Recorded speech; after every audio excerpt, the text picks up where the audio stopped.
दोस्तों, क्रिकेट की दुनिया में कई नियम ऐसे हैं जिन्हें समझना थोड़ा मुश्किल हो सकता है। इन्हीं में से एक है लेग बिफोर विकेट यानी एलबीडब्ल्यू का नियम। ये नियम अक्सर मैचों में चर्चा का विषय बन जाता है क्योंकि एक ही गेंद पर दो अलग अलग तरह के फैसले देखने को मिलते हैं। आज हम क्रिकेट स्पेशल के इस खास सेगमेंट में एलबीडब्ल्यू के नियमों को गहराई से समझेंगे और उन सभी छोटे बड़े पहलुओं पर बात करेंगे जो इसे सबसे पेचीदा नियम बनाते हैं। तो चलिए बिना किसी देरी के शुरू करते हैं। एलबीडब्ल्यू क्या है और ये क्यों जरूरी है? एलबीडब्ल्यू का पूरा नाम लेग बिफोर विकेट है, जिसे हिंदी में पगबाधा भी कहते हैं। ये नियम बल्लेबाजों को अपने शरीर, खासकर पैड्स का इस्तेमाल करके विकेट को बचाने से रोकने के लिए बनाया गया है। कल्पना कीजिए कि अगर ये नियम नहीं होता तो बल्लेबाज आसानी से अपने शरीर से गेंद को रोककर आउट होने से बच जाते। ऐसे में गेंदबाज के लिए विकेट लेना लगभग नामुमकिन हो जाता। इसलिए इस नियम का मकसद खेल संतुलन बनाए रखना और इसे बल्लेबाजों और गेंदबाजों दोनों के लिए रोमांचक बनाना है। सरल शब्दों में कहें तो जब कोई गेंद बल्लेबाज के शरीर, पैड या किसी अन्य हिस्से से टकराती है और अंपायर को लगता है कि अगर वो पैड नहीं होता तो गेंद सीधे विकेट से टकराती, तो वो बल्लेबाज को एलबीडब्ल्यू आउट दे सकता है। लेकिन ये फैसला इतना सीधा नहीं होता। अंपायर को कई बातों का ध्यान रखना पड़ता है। एलबीडब्ल्यू आउट होने के लिए 5 सबसे जरूरी शर्तें। किसी भी बल्लेबाज को एलबीडब्ल्यू आउट देने से पहले अंपायर इन 5 मुख्य शर्तों को जांचते हैं। इन शर्तों को समझना ही एलबीडब्ल्यू के नियम को समझने की पहली सीढ़ी है।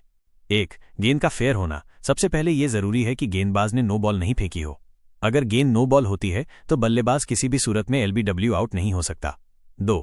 गेंद का इम्पैक्ट। गेंद का शरीर से टकराना, इम्पैक्ट बहुत महत्वपूर्ण है। ये इम्पैक्ट विकेटों की लाइन में इन लाइन होना चाहिए। अगर गेंद विकेटों के बहुत बाहर यानी ऑफ साइड या लेग साइड पर टकराती है तो आउट देने के नियम बदल जाते हैं, जिनके बारे में हम आगे बात करेंगे। 3. बल्लेबाज द्वारा शॉट खेलने का प्रयास। ये एक बहुत ही खास और महत्वपूर्ण शर्त है।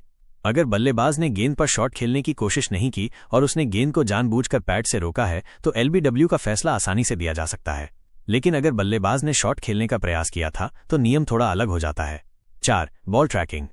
अंपायर को यह सुनिश्चित करना होता है कि अगर बल्लेबाज का शरीर बीच में नहीं होता तो गेंद सीधे विकेट से टकराती। आज की टेक्नोलॉजी जैसे डीआरएस में हॉकाई इस बात की पुष्टि करने में मदद करती है। 5. बल्ले और पैड के बीच संपर्क। अगर गेंद पहले बल्ले पर लगती है और फिर पैड पर तो बल्लेबाज एलबीडब्ल्यू आउट नहीं होगा। अंपायर को यह देखना होता है कि गेंद का पहला संपर्क पैड या शरीर के किसी हिस्से से हुआ हो, न कि बल्ले से। एलबीडब्ल्यू से जुड़ी सबसे बड़ी गलतफहमियां और उनके जवाब। एलबीडब्ल्यू के नियम में कई पेचीदगियां हैं जो अक्सर दर्शकों को भ्रमित करती हैं।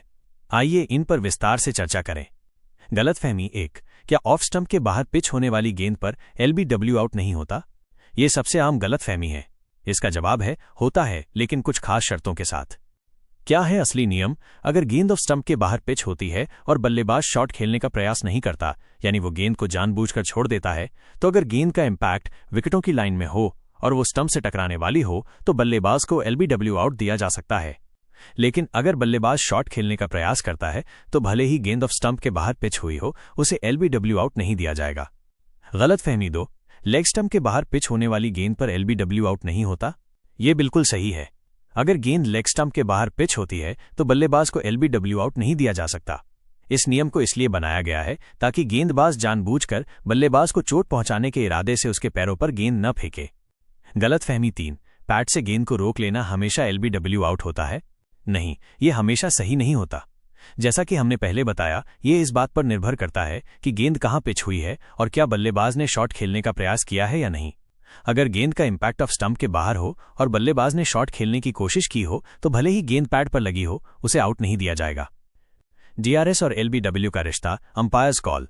आजकल डीआरएस डिसीजन रिव्यू सिस्टम ने एलबीडब्ल्यू के फैसलों में क्रांति ला दी है।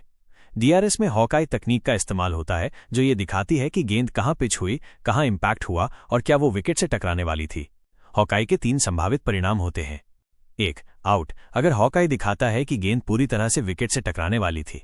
2. Not out. अगर हॉकाई दिखाता है कि गेंद विकेट से चूक रही थी। 3. Umpires call. यह सबसे दिलचस्प स्थिति है। अगर गेंद का कुछ हिस्सा 50% से कम विकेटों को छू रहा होता है तो इसे अंपायर्स कॉल कहा जाता है।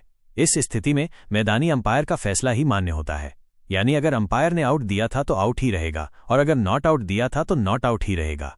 इस तरह अंपायर्स कॉल मैदानी अंपायर के फैसले को सम्मान देता है। निष्कर्ष, एलबीडब्ल्यू क्रिकेट का सबसे तकनीकी नियम। एलबीडब्ल्यू का नियम क्रिकेट को एक संपूर्ण खेल बनाता है। ये नियम बल्लेबाजों को सिर्फ बैट से ही खेलने के लिए प्रोत्साहित करता है और गेंदबाजों को विकेट लेने का उचित मौका देता है। LBW के फैसलों में पिचिंग लाइन, इम्पैक्ट और हिटिंग द स्टंप्स की समझ बेहद जरूरी है। अगर आप क्रिकेट के सच्चे प्रशंसक हैं तो LBW के इन नियमों को समझकर आप हर मैच का और भी ज्यादा लुत्फ उठा पाएंगे। अगर आपको ये जानकारी पसंद आई हो तो हमारे चैनल क्रिकेट स्पेशल को लाइक, शेयर और सब्सक्राइब करना न भूलें, ताकि हम आपके लिए क्रिकेट से जुड़े ऐसे ही मजेदार और ज्ञानवर्धक वीडियो लाते रहें। धन्यवाद।